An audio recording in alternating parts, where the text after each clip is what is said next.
हरे कृष्ण कृष्ण कृष्ण हरे हरे, हरे राम राम राम हरे हरे। ओम नमो भगवते वासुदेवाय, ओम नमो भगवते वासुदेवाय, ओम नमो भगवते वासुदेवाय। नारायणं नमस्कृत्य नरं चैव नरोत्तमं, देवीं सरस्वतीं व्यासं ततो जयमुदीरयेत्। नष्टप्रायेषु अपत्रेषु नित्यं भागवत सेवया, भगवतिरुत्तमश्लोके भक्तिर्भवतिर्नैष्टिकी। ஸ்ரீமத் பாகவதம் முதல் ஸ்கந்தம் 9வது அத்தியாயம். இன்றைக்கி நம்ம பார்க்க போகிற ஸ்லோகங்கள் 28, 29, 30. இப்போது இதுக்கு முன்னாடி பார்த்த ஸ்லோகங்களில் பீஷ்மதேவர் யுதிஷ்டிரருக்கு தன்னுடைய மரணப்படுக்கையில் அம்புப்படுக்கையில் படுத்துக்கொண்டே பகவான் ஸ்ரீ கிருஷ்ணரை தரிசித்து கொண்டு இதர ரிஷிகளும் முனிகளும் சூழ அங்கே யுதிஷ்டிர மகாராஜனுக்கு உபதேசம் செய்து கொண்டிருக்கிறார். யுதிஷ்டிர மகாராஜனுக்கு தர்மம் அர்த்த காம மோட்சம், எப்படி ஒரு தர்மத்தின் மூலமாக ஒரு பலனை பெற்று அந்த பலனின் மூலமாக ஒரு இன்பத்தை பெற்று இறுதியில் எப்படி மோட்சத்தை அடைவது அப்படின்ற விஷயத்தை சொல்லிகிட்டு இருக்கார். வர்ணாசிரம தர்மத்தை சொல்லிட்டு இருக்கார். பிராமண சத்ரிய வைஷ்ய சூத்திரன் அவனவன் அவனுடைய கடமைகளை எப்படி செய்ய வேண்டும் என்பதை சொல்லிக் கொண்டிருக்கிறார். அதுக்கப்புறம் மதக்கடமைகளை சொல்லிக் கொண்டிருக்கிறார். பிரம்மச்சரியம் கிரகஸ்தாசிரமம் வானப்பிரஸ்தம் சந்நியாசம். எப்படி பிரம்மச்சாரியாக இருந்து திருமணம் செய்து கொண்டவர்கள் கிரகஸ்தாசிரமமாக இருந்து அப்புறம் வானப்பிரஸ்த நிலைக்கு போய் சந்நியாசம், அதில் உள்ள தர்மங்களையும் சொல்லிக் கொண்டிருக்கிறார். இப்படி சமூக மற்றும் ஆன்மீக பிரிவுகளின் தரங்களை விளக்கி கொண்டிருந்தார். எப்படி துறவு வாழ்க்கையின் மூலமாக இந்த பிறப்பு இறப்பு முதுமை வியாதி என்ற கர்ம பந்தத்திலிருந்து விடுபட முடியும் என்பதையும் பீஷ்மதேவர் யுதிஷ்டிர மகாராஜனுக்கு சொல்லிக் கொண்டிருந்தார். இதையெல்லாம் சொல்வதற்கு முன்பாக முதலில் அவர் சொன்னது என்னன்னா, நீ நினைக்கிற மாதிரி யுதிஷ்டிரா தர்மபுத்திரா, நீ நினைக்கிற மாதிரி கிருஷ்ணர் ஏதோ உன்னுடைய சொந்தக்காரனோ இல்லை உன்னுடைய நண்பனோலாம் இல்லை, அவர் தான் முழுமுதற் கடவுள், அதனால நீ புரிஞ்சுக்கோன்னு சொன்னார். அப்புறம் தான தர்மங்கள், ஒரு அரசர்கள் செய்ய வேண்டிய நீதி வழுவாத செயல்கள், இதை பற்றிலாம் சொன்னார். அப்புறம் ஒரு பெண்கள் எப்படி இருக்கணும் அவங்களுடைய கடமைகள், பக்தர்கள் வைஷ்ணவர்கள் எப்படி இருக்கணும் அவங்களுடைய கடமைகள் என்ன அப்படின்றதையும் சுருக்கமாக இங்கே விவரித்தார் 27 ஸ்லோகங்களில். இப்போ 28, 29, 30. 28 என்ன சொல்கிறாருன்னு பார்க்குறேன். முதல் ஸ்கந்தம் 9வது அத்தியாயம் 28வது ஸ்லோகம். தர்மார்த்த காம மோக்ஷாம்ச சகோபாயான்யதா முனே நானாக்யானே திஹாசேஷு வர்ணயாம் ஆச தத்வவேத். ஸ்லோகத்துக்கு மொழிபெயர்ப்பும் பொருளுரையும் வழங்கியவர் அகில உலக கிருஷ்ண பக்தி இயக்கத்தின் ஸ்தாபகாச்சாரியர் ஜெகத்குரு ஸ்ரீல பிரபுபாதர். பிறகு உண்மையை நன்கு அறிந்திருந்த அவர் இதிகாசத்திலிருந்து உதாரணங்களை எடுத்து கூறி வெவ்வேறு சமூக மற்றும் ஆன்மீக பிரிவுகளின் கடமைகளை விளக்கினார். அதாவது நாம் ஒரு காரியத்தை சொல்லும்போது, ஒருத்தருக்கு உபதேசம் கொடுக்கும் பொழுது சும்மா மனசுக்கு தோன்றின ஒரு காரியத்தை சொல்லவே கூடாது, மனசுக்கு தோன்றின விஷயங்களை பேசவே கூடாது. பீஷ்மாச்சாரியார் ஒரு 12 மகாஜனங்களில் முக்கியமானவராக இருந்தார். 12 மகாஜனங்கள் நம்ம ஏற்கனவே பார்த்தோம். சிவபெருமான், சுகதேவ கோஸ்வாமி, நாரத மாமுனி, இப்படி பல பேர் அந்த லிஸ்ட்டில் இருக்காங்க. 12 மகாஜனங்கள். இந்த 12 மகாஜனங்களில் இவங்க சொல்றது தான் சத்தியம். ஏன் அந்த 12 மகாஜனங்கள்? எத்தனையோ ரிஷிகள் முனிகள்லாம் இருக்காங்க. ஏன் பாகவதம் அந்த 12 மகாஜனங்கள்? அதில் இவரும் ஒருத்தர் ரொம்ப முக்கியமானவர், தர்மராஜன். அந்த தர்மராஜன் மூலமாக பிறந்தவர் தான், அவருடைய சக்தி அம்சம் தான் இவர் யுதிஷ்டிர மகாராஜன், பாண்டவர்கள் முதலானவர். ஸோ அவருக்கு இவர் தர்மத்தை பற்றி உபதேசிக்கும் பொழுது இதிகாசத்திலிருந்து சொல்றார். இதிகாசம்னா ராமாயணம், இதிகாச புராணங்கள் எடுத்துக்கலாம். இப்போ இந்த புராணங்கள் மகாபாரதமாகட்டும் இல்லை மற்ற புராணங்கள், எத்தனையோ புராணங்கள், வியாசதேவரால் எழுதப்பட்ட புராணங்கள், இது எல்லாமே காலக்கிரமத்துக்கு உட்பட்டது அல்ல. அதாவது இது இந்த காலகட்டத்தில் அப்படின்ற அந்த காலக்கிரமம் அதில் கொடுக்கப்படவில்லை. நமக்கு மகாபாரதம் தெரியுது, 5000 வருஷத்துக்கு முன்னாடி துவாபர யுகம் அதில் நடந்தது அப்படின்னு. ஆனால் பல லீலைகள் பாகவதத்திலையும் சரி புராணங்களையும் கொடுக்கப்பட்டிருக்கும். அந்த காலக்கிரமம் நம்மால் கணக்கிடக்கூடிய விஷயங்கள் அல்ல. நம்மளுடைய கணக்கு இப்போதைக்கு 2000 வருஷம், அவ்வளோதான். 2020 வருஷம் அமெரிக்காக்காரன் வந்து பிரிட்டிஷ்காரன் வந்து பழசெல்லாம் அழிச்சிட்டு புதுசாக வச்சுக்கோங்க, இன்னிலேருந்து தான் நீங்கள் பிறந்திருக்கீங்களா, உங்களுக்கு வந்து வரலாறே கிடையாது அப்படின்னு ஒன்று வச்சுட்டு போயிட்டான். இன்றைக்கி இருக்கக்கூடிய இந்த திராவிட கட்சிகள் அதைத்தான் பிரதானமாக எடுத்துக்கிட்டு நம்மளுடைய புராணங்களில் இதிகாசங்கள்லாம் இழிவுபடுத்திக்கிட்டு அதை வந்து ஏற்றுக்காமல் அதை உண்மைன்னு சொல்லாமல் அதை பொய்யாக்கி அந்த தர்மத்தை சேர்ந்த சனாதன தர்மத்தை சேர்ந்தவர்களே இன்று இந்துக்கள் என்று பெயர் வாங்கிய அந்த இந்துக்களே நம்முடைய புராணங்களையும் இதிகாசங்களையும் தவறாக பேசிக்கொண்டோ அல்லது அதெல்லாம் உண்மை இல்லைப்பா, அதெல்லாம் சும்மா கதைப்பா அப்படின்னு பேசிக்கொண்டோ இருக்கிறார்கள். ஆனால் உண்மையான குரு, உண்மையான ஆச்சாரியன், உண்மையான மகாஜனங்களில் ஒருவரான ஒருத்தர் எப்பவுமே பேசும்போது தன்னுடைய கருத்தை சொல்ல மாட்டார். நான் கேட்குறேன், எதெடுத்தாலும் நீங்கள் வந்து பெரியார் சொன்னார், அண்ணா சொன்னார், அவர் சொன்னார், இவர் சொன்னார், நீங்கள் வந்து எதுக்கெடுத்தாலும் உங்களுடைய மூத்த தலைவர்கள் சொன்ன காரியத்தை சொல்லும் பொழுது ஏன் வியாசர் சொன்னார் புராணங்களில் இதிகாசங்கள்னு சொல்லக்கூடாது? இன்னும் ஒரு 150-200 வருஷம் போனால் சத்தியமாக மறந்துடுவாங்க அறிஞர் அண்ணாவையும் பெரியாரையும். இன்னும் ஒரு 150 வருஷம் போனால் அப்போ அந்த காலகட்டத்தில் இப்போ உதாரணத்துக்கு நம்மளே எடுத்துப்போமே, சுதந்திர போராட்ட வீரர்களை எத்தனை பேர் நீங்கள் நம்ம பேசிக்கிட்டு இருக்கோம்? 50 வருஷம் தான் ஆச்சு, ஒரு 60-70 வருஷம் ஆச்சு. இப்போ 70 வருஷத்துக்குள்ளேயே சுதந்திர போராட்டத்துக்கு வீரர்களை வந்து அந்தந்த நாளில் நம்ம யோசிக்கிறோமே தவிர மறந்துடுறோம். இன்னும் 150-200 வருஷம் போச்சா இந்த தலைவர்கள் ஒருத்தன் கூட இருக்க மாட்டான். அவங்களுடைய சந்ததிகள் வரும், அவனுடைய பேரன் அவன் இவன் எல்லாம் வந்து எல்லாத்தையும் மறைச்சி எல்லாரையும் மறக்கடிக்க செய்திருவாங்க. ஆனால் இதிகாச புராணம் அப்படி இல்லை. எத்தனையோ கோடான கோடி வருஷங்களாக யுகங்களாக நமக்கு வந்துகிட்டு இருக்கு. இதை இவங்களுக்கு ஏற்றுக்க பிரச்சனை. பகவான் என்னைக்குமே இருப்பார். எத்தனை யுகங்கள் மறைந்தாலும் மகாபாரதம் இருக்கும், ராமாயணம் இருக்கும், புராணங்கள் இருக்கும், இதிகாசங்கள் இருக்கும், பகவத்கீதை இருக்கும், மாற்றவே முடியாது. ஒரு 2000 வருஷத்துலேருந்து பைபிளை நீ வச்சிருக்கலாம், 1000 வருஷத்துலேருந்து குரானை வச்சிருக்கலாம், ஆனால் 5000 வருஷமாக பகவத்கீதை இருக்கு. அந்த வகையில் இந்த இதிகாச புராணங்கள்லேருந்து எடுத்துக்காட்டு சொல்லி அவர் தர்ம அர்த்த காம மோட்சத்தை சொல்லிக் கொடுக்கிறார். தர்மம் எப்படி தர்மம் மூலமாக ஒரு காரியத்தை செய்ய வேண்டும். தர்மம்னா வர்ணாசிரம தர்மம்னு வச்சுக்கணும், மனு தர்மம்னு வச்சுக்கணும். மனு தர்ம பிரகாரம் வாழ்க்கை வாழணும்.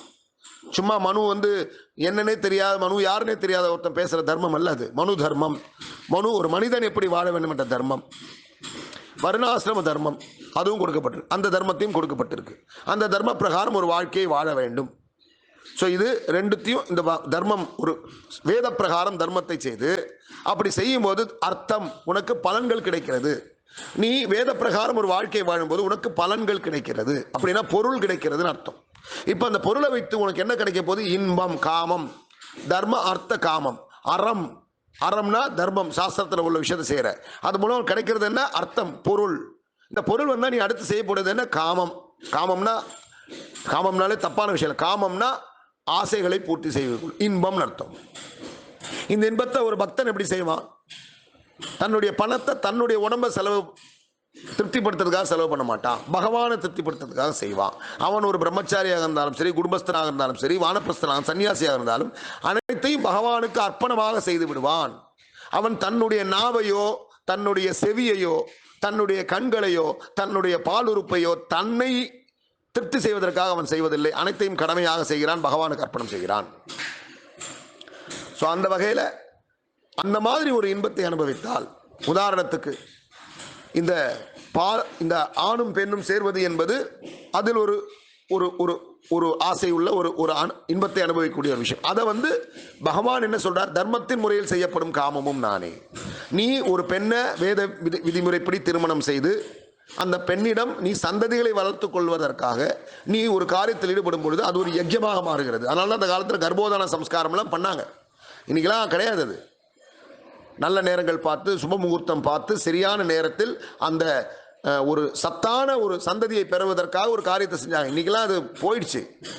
இங்கிலீஷ்காரன் வந்து கற்றுக் கொடுத்தா நமக்கு ஹனிமூன் ஒன்று. கர்ப்போதான சம்ஸ்காரம்னு ஒரு அற்புதமான சம்ஸ்காரம் நம்ம வாழ்க்கையில் நடந்துட்டு இருந்தது. நாமெல்லாம் சொல்கிறோம் இங்கிலீஷ்காரன் வந்தால், பிரிட்டிஷ்காரன் வந்து நம்ம வாழ்க்கை முன்னேற்றி இல்லை, தாழ்ந்து போச்சு. பிரிட்டிஷ்காரன் வந்ததுக்கப்புறம் தான் நம்மளுடைய புராணங்கள் மேலே, இதிகாசங்கள் மேலே நம்பிக்கை போய் 2020 வருஷம்னு ஒரு கணக்கை வச்சுக்கிட்டு நாம் மதமாற்றம் செய்யப்பட்டு நாம் வேற ஒரு விஷயத்துக்கு தள்ளப்பட்டு நம்முடைய புராண இதிகாச நம்ம வேத கொள்கைகளை நாம் மறக்க ஆரம்பிச்சிட்டோம். அப்போ இந்த இங்கிலீஷ்காரன் வரதுக்கு முன்னாடி, பிரிட்டிஷ்காரன் வரதுக்கு முன்னாடி ஒவ்வொரு வீட்டிலும் திருமணம் செய்யும் பொழுது கர்ப்போதான சம்ஸ்காரம் யஜ்யம் செய்து சத்தான குழந்தைகளை பெற்றார்கள். ஆனால் இன்னைக்கு ஹனிமூன்ற பேரில் நம்ம குழந்தைகளை பெற்றுக்கொள்கிறோம். அந்த குழந்தை வளரும் போதும் மோசமாக இருக்குது. வளர்ந்து பணம் வந்தால் பெற்றவங்களே கொண்டு போய் எங்கேயாவது விட்டுருது. அவனும் ஒரு நல்ல குடிமகனாக இருப்பதில்லை, நாட்டிற்கும் நல்ல குடிமகனாக இருப்பதில்லை, நல்ல ஒரு சத்தான குழந்தையாக இருப்பதில்லை, வீட்டிற்கும் நல்ல ஒரு சத்தான குழந்தையாக இருப்பதில்லை. இதில் 1-2 மிஸ் ஆகி வரும். அந்த மாதிரி நம்மளுடைய கலாச்சாரத்தை சீரழிப்பதற்காகவே சில இயக்கங்கள் நம் நாட்டை சீரழித்து கொண்டிருக்கிறது. ஏன் கேட்டால் தர்மமா, மனு தர்மம் கிடையாது, அந்த தர்மம் கிடையாது, இந்த தர்மம் கிடையாது, கந்த சஷ்டி கவசம் கிடையாது, நாட்டை சூறையாடி கொண்டிருக்கிறார்கள். முக்கியமாக தமிழ்நாட்டில், இந்தியாவில் கிடையாது. நல்லா புரிஞ்சுக்கணும், இந்தியாவில் இது போன்ற விஷயங்கள் எங்கும் எடுபடாது, தமிழ்நாட்டில் மட்டும்தான் எடுபடும். நீங்கள் கர்நாடகத்துக்கு போனீங்கன்னா கன்னட மொழியில் சம்ஸ்கிருதம் இல்லாமல் கன்னட மொழியே பார்க்க முடியாது. நீங்கள் எதை வேணால் எடுத்துக்கோங்க, எந்த சீரியல் எடுத்துக்கோங்க, எந்த சினிமா எடுத்துக்கோங்க, அவங்க பேசக்கூடிய பாஷையிலே சம்ஸ்கிருதம் கலந்திருக்கும். அதே தெலுங்குலேயும் சம்ஸ்கிருதம் கலந்திருக்கும். மலையாளத்தில் கொஞ்சம் கொஞ்சம் கலந்திருக்கும். ஆனால் தமிழ்நாட்டில் கலந்திருக்கு. ஆனால் அதை பிரித்து கொண்டிருக்கிறார்கள். ஏன் அப்படின்னா வேதம் வேண்டாம் இவங்களுக்கு, சாஸ்திரம் வேண்டாம் இவங்களுக்கு. இங்கிலீஷ்காரன் சொல்லி கொடுத்த வாழ்க்கை தான் வேணும், வேற ஒன்றும் கிடையாது. ஆனால் மற்ற நாட்டிலலாம் அப்படி கிடையாது. வட இந்தியாவில் அப்படி கிடையவே கிடையாது. வட இந்தியாவில் வாழ்க்கையில் ஒவ்வொரு நொடியும் எல்லோரும் ஆன்மீக வாழ்க்கை, ஆன்மீகத்திற்கும் பெற்றவர்களுக்கும் தாய் தந்தையர்களுக்கும் மதிப்பு கொடுத்து நடந்து கொண்டிருக்கிறார்கள். இங்கே மட்டும்தான் இந்த மாதிரி ஒரு பிரச்சனை. இதுக்கு காரணம் பல அரசியல் கட்சிகள். ஸோ அந்த வகையில் இவர் இதிகாச புராணங்கள்லேருந்து எப்படி ஒருத்தன் தர்மத்தை செய்து அதன் மூலமாக பொருளை ஈட்டி அந்த பொருள் மூலமாக தனக்கு தேவையான இன்பத்தை அனுபவித்து இறுதியாக இறைவனை அடையக்கூடிய அந்த முக்தியை பெற முடியும், மோட்சத்தை பெற முடியும். அறம், பொருள், இன்பம், வீடு. வீடுனா நம்ம பகவானுடைய வாசஸ்தலம் தான் நம்மளுடைய வீடு. அறம் செய்து அறம் தர்மம் செய்து பொருளை ஈட்டி அதன் மூலமாக கிடைக்கக்கூடிய இன்பத்தை பகவானுக்கு அர்ப்பணம் செய்து அனுபவித்து நாம் இறுதியாக பகவானுடைய நாட்டை அடைவது அப்படின்ற விஷயத்தை சொல்லிக் கொடுத்தார். இப்போ 29 என்ன சொல்றாரு பார்க்கலாம். தர்மம் பிரவததஸ்தஸ்ய சகாலஹா பிரத்யுபஸ்திதா யோ யோகினஸ் சந்தா மிருத்யோர் வாஞ்சிதஸ்துத்தராயணஹா. ஸ்லோகத்துக்கு மொழிபெயர்ப்பும் பொருளுரையும் அணிவர் அகில உலக கிருஷ்ண பக்தி இயக்கத்தின் ஸ்தாபகாச்சாரிய ஜெகத்குரு ஸ்ரீல பிரபுபாதர். மொழிபெயர்ப்பு. பீஷ்மதேவர் தனி நபரின் கடமைகளை பற்றி விவரிக்கும் பொழுது சூரியன் வடதிசையின் அடிவானத்தில் சஞ்சரித்தது. இது தங்கள் விருப்பப்படி உயிரை விடும் யோகிகளால் விரும்பப்படும் நேரமாகும். இப்படி அவர் தனிநபரின் கடமைகள், வர்ணாசிரம தர்மம், பிராமண, சத்திரிய, வைசிய, சூத்ரன், பிரம்மச்சாரி, கிரகஸ்தன், வானப்பிரஸ்தன், சன்னியாசி, இந்த சமூக கடமைகளை பற்றியும் ஆன்மீக விஷயங்களை பற்றியும் சொல்லிக் கொண்டிருந்த நேரத்தில் சூரியன் வடதிசையில் அடிவானத்தில் போச்சு. வடதிசை நோக்கி சூரியன் 2 திசையை நோக்கி போகும். தென் திசையை நோக்கி போகும், வடதிசையை நோக்கி போகும். ஒரு 6 மாதங்கள் தென் திசையை நோக்கி போகும், ஒரு 6 மாதங்கள் வடதிசையை நோக்கி போகும்.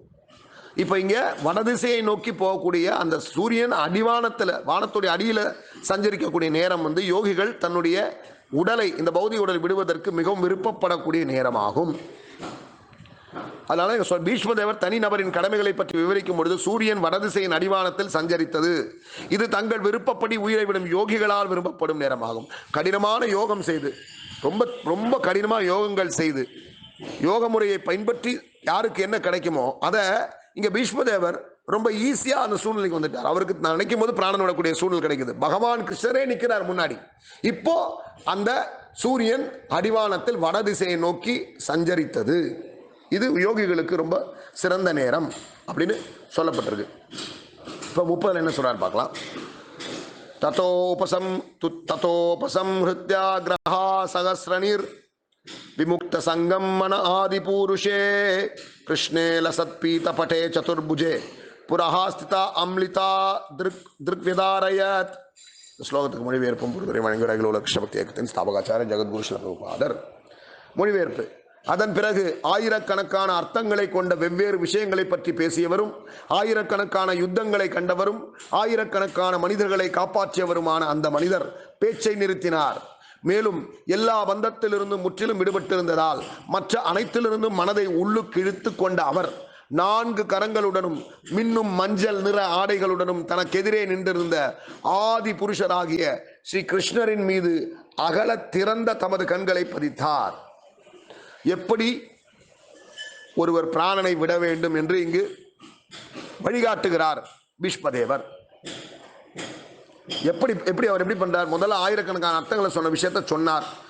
ஆயிரக்கணக்கான யுத்தங்களை பார்த்தவர். அவர் எத்தனையோ யுத்தங்களை பார்த்திருக்கிறார் பீஷ்மதேவர். பகாரதன் பேர் அவருக்கு. ஆயிரக்கணக்கான மனிதர்களை காப்பாற்றி இருக்கிறார். அப்படிப்பட்ட ஆயிரக்கணக்கான யுத்தங்களை கண்டவர், ஆயிரக்கணக்கான மனிதர்களை காப்பாற்றியவர், ஆயிரக்கணக்கான அர்த்தங்களை சொல்லிக் கொண்டிருந்தவர் சட்டுன்னு பேச்சை நிறுத்தினார். எப்போ சூரியன் வடதிசையை நோக்கி அடிவானத்தில் சஞ்சரித்ததோ பேச்சை நிறுத்தினார். போதும், உலக விஷயங்கள் பேசியாகிவிட்டது. நாம இப்போ அடுத்து ஆன்மீக விஷயத்திற்குள் நுழைய வேண்டும் சொன்னோன்னே, ஏற்கனவே அவர் எல்லா பந்தத்திலும் முற்றிலும் விடுபட்டிருந்தார். அப்ப என்ன பண்ணார்? தன்னுடைய மனசை அப்படியே உள்ளுக்குள்ள இழுத்தார். இந்த உலகத்தில் இருக்கக்கூடிய விஷயத்துல இழுத்துட்டார். தன்னுடைய பேரனுக்கு உபதேசம் செய்து கொண்டிருக்கிறார். சொல்லியாச்சு, முடிச்சாச்சு வாழ்க்கை. இனிமே இது என் பேரன், இது என்னுடைய நாடு, நான் பீஷ்மர், நான் கௌரவ குலத்தை சேர்ந்தவன், குருவம்சத்தை சேர்ந்தவன், இதெல்லாம் இல்லை. இதெல்லாம் ஓரமா நிறுத்திட்டு மனசை உள்ளுக்கு இழுத்து என்ன பண்ணார்? 4 கரங்களுடனும் மின்னும் மஞ்சள் நிற ஆடைகளுடனும் தனக்கு எதிரே நின்றிருந்த ஆதி புருஷராகிய ஸ்ரீ கிருஷ்ணரின் மீது அகல திறந்த தமது கண்களை பதித்தார். பீஷ்மாச்சாரியாருக்கு மட்டும்தான் கிருஷ்ணர் 4 கைகளோட காட்சி கொடுத்தார். மற்றவங்களுக்கெல்லாம் சாதாரணமாக இருந்தார் கிருஷ்ணர். ஆனால் பீஷ்மாச்சாரியாருக்கு அவர் தான் தான் அந்த ஆதி புருஷராகிய ஸ்ரீ கிருஷ்ணர் அப்படின்றத புரிய வச்சார். 4 கைகளில் காட்சி கொடுத்தார். இப்போ என்ன பண்ணார்? இதுக்கு முன்னாடி யோகிகள் அந்த வடதிசையில் சூரியன் சஞ்சரிக்கும் போது பிராணனை விடுவதற்கு ஆசைப்படுவார்கள். ஆனால் யோகிகள் என்ன பண்ணுவாங்க? யோகிகளுடைய விஷயம் நான் படிக்கிறேன், சொல்லியிருக்கார். தன்னுடைய கண்ணை மூடி புருவ மத்தியில் கொண்டு வந்து நிறுத்துவாங்க யோகிகள். இதுக்கு பல்லாயிரக்கணக்கான ஆண்டுகள் தவம் முடிகிறோம். ஆனால் பீஷ்மாச்சாரியர் என்ன பண்ணார்? கண்ணை மூடல, புருவ மத்தியில் கொண்டு வந்து நிறுத்தல, கண்ணை நல்லா திறந்து கிருஷ்ணர் மேல பதிச்சுட்டார் அந்த கண்ணை. அதுதான் ஆச்சாரியர் அற்புதமா இங்க சொல்றார். என்ன சொல்றாருன்னா, பகவத்கீதையிலேருந்து உதாரணம் சொல்றார் பிரபுபாதர். 8வது அத்தியாயத்தில் பிரபுபாதர் சொல்றார், வேதங்களை கற்றவரும் ஓம்காரத்தை உச்சரிப்பவரும் துறவரத்தில் சிறந்த முனிவரும் பிரம்மத்தில் நுழைகின்றார்கள். யாரெல்லாம் வேதத்தை கத்துக்கிறாங்களோ, ஓங்காரத்தை உச்சரிக்கிறாங்களோ, துறவரம் இந்த உலக விஷயத்தில் விடுபடுகிறார்களோ அவர்கள் சிறந்த முனிவர்கள் பிரம்மத்தில் நுழைகிறார்கள். பிரம்மம்னா பகவானுடைய ஒரு ஜோதின்னு அர்த்தம். இல்லை பகவான் கிட்ட அடைவது, பரமாத்மா ரூபத்தை அடைவதையும் பிரம்மத்தில் நுழைகிறார் சொல்லலாம். இந்த பக்குவத்தை அடைய விரும்பி ஒருவர் பிரம்மச்சரியத்தை பயில்கிறார். விடுதலை அளிக்கக்கூடியதான முறையை இப்பொழுது உனக்கு நான் சொல்கிறேன். இது மாதிரி இருக்கக்கூடியவர் பிரம்மச்சரியத்தை ரொம்ப கடினமாக கடைபிடிக்க வேண்டும். நான் ஞானி, நான் யோகின்னு சொல்லிட்டு தவறான காரியத்தில் இருக்கக்கூடாது, பிரம்மச்சரியத்தை கடைபிடிக்க வேண்டும். இந்த மாதிரி இருக்கக்கூடியவர்கள் இந்த முறையை பயிற்சி பண்றாங்க. என்னன்னு நான் உனக்கு சொல்றார். எல்லா புலன் ஈடுபாடுகளிலிருந்தும் விலகி இருப்பதே யோக நிலை. நீ எல்லாத்தையும் விட்டுட்டு விலகணுன்றார். யோகா அப்படின்னா என்ன? யோகா அப்படின்னா கனெக்ஷன். எதோட கனெக்ஷன்? ஆத்மாவை பரமாத்மாவோட கனெக்ட் பண்றதுதான் யோகா. அப்ப நீ என்ன பண்ணும்? எல்லா புலன் விஷயங்கள்ல இருந்தும் விடுபட்டு இருப்பதே யோக நிலைன்றார் கிருஷ்ணர் 8வது அத்தியாயம் 12வது ஸ்லோகத்துல. நீ பேண்ட்டை போட்டுட்டு, ஜீன்ஸை போட்டுட்டு, டிஷர்ட்டை போட்டுட்டு அப்படியே சுத்துறதுக்கு பேரு யோகா கிடையாது. நீ உன்னை அலங்காரம் பண்ணிக்கிட்டு, கேட்டா நான் எந்த உடம்பு எந்த இல்லைன்னு சொல்லிட்டு நீ உன்னை அலங்காரம் பண்ணிட்டு சுத்தினா நீ யோகி கிடையாது. அடுத்து என்ன சொல்றார்? புலன்களுக்குரிய கதவுகளை எல்லாம் அடைத்து மனதை இதயத்திலும் உயிர் மூச்சை தலை உச்சியிலும் நிறுத்தி ஒருவன் யோகத்தில் நிலை பெறுகிறான். புலன்களுக்குரிய கதவுகள் தான் 9 கதவு இருக்கு. கண்ணு, மூக்கு, வாயு, நாக்கு, பால் உறுப்பு, மலம் கழிக்கக்கூடிய ஸ்தலம், இப்படி 9 ஓட்டைகள் இருக்கிறது. கதை 9 துவாரங்கள் இருக்கு. இதையெல்லாம் மூடணுன்றார். க்ளோஸ், சாத்துன்றார். எப்படி சாத்த முடியும்? நீ என்ன பார்க்காமே இருக்க முடியுமா? நீ கேட்காமே செவிடாயிட முடியுமா? மூக்கு சுவாசிக்காம இருக்க முடியுமா? நாக்க சுவைக்காம இருக்க முடியுமா? பால் உறுப்பை பயன்படுத்தாம இருக்க முடியுமா? கிருஷ்ணர் தான் என்ன சொல்றார்? அடுத்து நான் சொல்ல போறேன். நீ கண்களை என்னை பார்ப்பதற்கு பயன்படுத்து, காதுகளை என் நாமத்தை கேட்பதற்கும் என்னுடைய லீலைகளை கேட்பதற்கும் பயன்படுத்து, நாக்கை நான் என்னுடைய நாமத்தை உச்சரிப்பதற்கு பயன்படுத்து, நாக்கை நான் என்னுடைய பிரசாதத்தை உண்ண பயன்படுத்து, மூக்கை எனக்கு அர்ப்பணித்த மலரையும் துளசியையும் சுவாசிப்பதற்கு பயன்படுத்து, பால் உறுப்பை நல்ல ஒரு வைஷ்ணவ சந்ததியை வளர்ப்பதற்காக பயன்படுத்து. இப்படி எல்லாவற்றையும் கதவை மூட வேண்டிய அவசியம் இல்லை. இங்க யோகி கதவை மூடணும். ஆனா இன்னைக்கு எத்தனை யோகி கதவை மூடுறான்? எல்லாம் சுகபோகமா வாழ்ந்துக்கிட்டு, நல்லா ரிச்சா வாழ்ந்துக்கிட்டு, இமயமலைக்கு போனாலும் கூலிங் கிளாஸையும் ஜீன்ஸையும் காட்டன் ஷர்ட்டையும் போட்டுட்டு சுத்திக்கிட்டு இவன் யோகின்னு சொல்றான். இங்க என்ன கீதை கிருஷ்ணர் என்ன சொல்றார்? புலன்களுக்குரிய கதவுகள் எல்லாம் அடைத்து மனதை இதயத்திலும், மனதை பரமாத்மா, இதயம்னா என்ன? சும்மா இதயத்துல போய் என்ன நீ ஹார்ட்ல போய் நிறுத்தி, ஆர்கன்ல செத்து போனா அந்த ஆர்கன் நின்று போயிடும். இதயத்தைனா இதயத்தில் இருக்கக்கூடிய பரமாத்மாவின் மீது நிறுத்த வேண்டும். பரமாத்மா மீது தியானித்து உயிர் மூச்சை தலை உச்சியிலும், இப்படி பரமாத்மாவை தியானிச்சு உயிர் மூச்சை பிராணனை அப்படியே தலை உச்சியில கொண்டு வந்து அப்படியே அந்த கபாலம் ஓப்பன் ஆகி வெளியில போகணும். அப்ப என்ன முக்கியமான விஷயம், மனசை கிருஷ்ணன் மேல நிறுத்தணும். இந்த அடுத்து சொல்றார் 13 இந்த யோக பயிற்சி நிலை பெற்ற பின் ஓம் எனும் பிரணவ மந்திரத்தை உச்சரித்துவாறு பரமபுருஷரை பற்றி சிந்தித்துக் கொண்டே உடலை விடுபவன். அப்போ கூட ஓம்னா வெறும் ஓம் மட்டும் சொன்னா போதாது. என்ன சொல்றாரு, இந்த யோக பயிற்சியில் நிலை பெற்றவன் ஓம் அப்படின்ற அந்த பிரணவ மந்திரத்தை சொல்லிக்கிட்டே பரமபுருஷனான பகவான் ஸ்ரீ கிருஷ்ணரை மனசுல நினைச்சுக்கிட்டே பரமாத்மாவை நினைச்சுட்டே உடலை விட்டா அவன் நிச்சயம் ஆன்மீக உடலை அடைவான் அப்படின்னு சொல்றார். ஆனா பக்தர்களுக்கு என்ன சொல்றார், ஈஸியா சொல்றார் பாருங்க. இறப்பின் போது என்னை மட்டுமே நினைத்துக் கொண்டு உடலை விடுபவன் யாராயினும் அவன் உடனேயே என்னை வந்தடைகிறான். இதில் எந்த சந்தேகம் இல்லை என்றார் கிருஷ்ணர். 8வது அத்தியாயம் 5வது ஸ்லோகத்தில். யார் ஒருத்தர் இறக்கும் போது என்ன நினைச்சுக்கிட்டு இறக்குறானோ அவன் என்ன வந்து அடைஞ்சிடறான். அதனால தான் இங்க பீஷ்மாச்சாரியார் கண்ணை மூடியோ பூர்வ மத்தியில் பயன்படுத்தியோ கண்ணை மூடிட்டு மனசுலலாம் தியானம் பண்ணல, பரமாத்மாவை நேராக இருக்கக்கூடிய கிருஷ்ணனை பார்க்கிறார், கண்களை அகல விரித்து பார்க்கிறார். அடுத்து உடலை விடும்பொழுது எந்த மனநிலை ஒருவன் இருக்கின்றானோ அந்த நிலையே அவன் ஐயமின்றி அடைகிறான். நீ என்னத்தை நினைச்சுன்னு சாகறியோ அந்த மாதிரி ஒரு உடம்பு உனக்கு கிடைக்கும். அதனால கிருஷ்ணன், எனவே அர்ஜுனா என்னை இந்த கிருஷ்ண உருவில் நினைத்துக் கொண்டே தெளிவா சொல்றாரு. இந்த கிருஷ்ண உருவில் நான் இப்ப நிக்கிறேன் முன்னாடி 2 கைகள் புல்லாங்குழல் ஏந்தி நிக்கிறேன் பார், இந்த உருவத்தில் என்ன நினைச்சுக்கிட்டு நீ உன்னுடைய போரிடக்கூடிய கடமையை செய். நீ என்ன நினைச்சிட்டு செய், நீ கவலைப்படாத, நான் பார்த்துக்கிறேன் உன்னை. நீ என்னெல்லாம் காரியம் செய்யற எல்லாத்தையும் எனக்கு அர்ப்பணம் பண்ணிடு. உன்னுடைய மனசையும் அறிவையும் என் மீது பதித்து விடு. நான் தான் செஞ்சேன்னு போடாத, எல்லா கிருஷ்ணர் தான் செய்கிறார். உன்னுடைய மனசை அவர்கிட்ட அவருடைய பாதத்தில் ஒப்படைச்சிரு, உன்னுடைய அறிவை அவருக்கு அர்ப்பணம் பண்ணிடு. இப்படி செஞ்சனா நீ என்னை அடைவாய் என்பதில் சந்தேகம் இல்லை. அடுத்து என்ன சொல்ற, அர்ஜுனா பரமபுருஷராகிய என் மீது மனதை நிறுத்தி இவ்வழியிலிருந்து சற்றும் பிறழாமல் என்னையே தியானிப்பவன் என்னை அடைவது நிச்சயம்.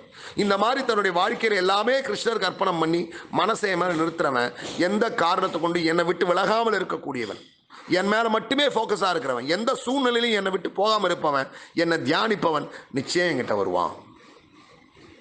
எப்படி நான் தியானிக்கிறோம், கிருஷ்ணர் எல்லாத்தையும் அறிந்தவர், அனைத்தும் அறிந்தவராகவும் அனைவருக்கும் மூத்தவராகவும், அப்படின்னா அவர் தான் ஆதி புருஷன், முதல் அவர் தான் பரம அதிகாரியாகும். எத்தனைலாம் 33 கோடி தேவர்கள் அதிகாரிகள், இவங்களுக்கெல்லாம் பரம அதிகாரி அவர்.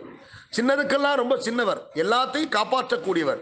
இந்த பௌதிக ஆராய்ச்சி எல்லாம் பண்றாங்களே இவங்க, கடவுள் இருக்காங்களா கடவுள் இல்லையா அது இருக்கா, இந்த உங்களால ஒரு வைரஸுக்கே தொற்று நோய்க்கே உங்களால வந்து கண்டுபிடிக்க முடியல, நீங்க எங்கடா கிருஷ்ணரையும் ராமரையும் எல்லாம் கண்டுபிடிக்க போறீங்க.